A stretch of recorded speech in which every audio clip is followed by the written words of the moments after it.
Former President George H. W. Bush credit David J. PhillipPool via USA Today. Reuters. Former U.S. President George H. W. Bush voted for Hillary Clinton in the 2016 election and called Donald Trump a blowhard who was driven by a certain ego.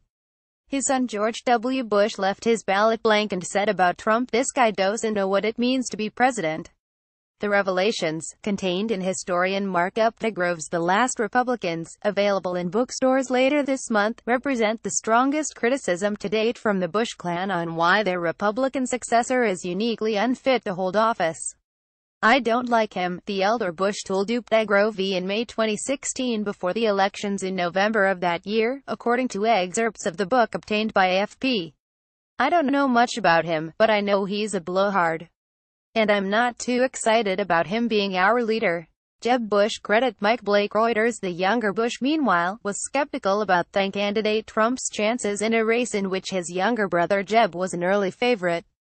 Interesting, "Want last," was his initial reaction when Mr. Trump entered the race.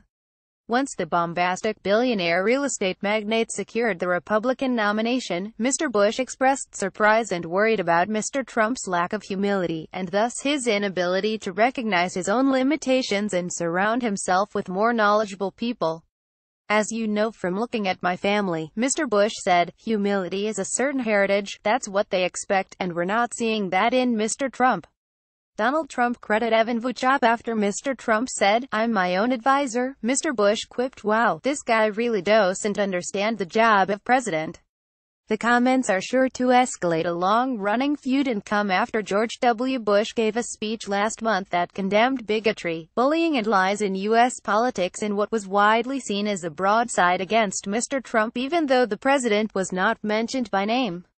George W. Bush credits Seth Winegap. The book's title was inspired by the younger Bush's concerns that he had been the last Republican president not just because Mrs. Clinton was seen as favorite to win the election, but because Mr. Trump represented a major break from traditional conservatism. A White House official hit back, telling CNN, "If one presidential candidate can disassemble a political party, it speaks volumes about how strong a legacy its past two presidents really had. And that begins with the Iraq War, one of the greatest foreign policy mistakes in American history," the official added.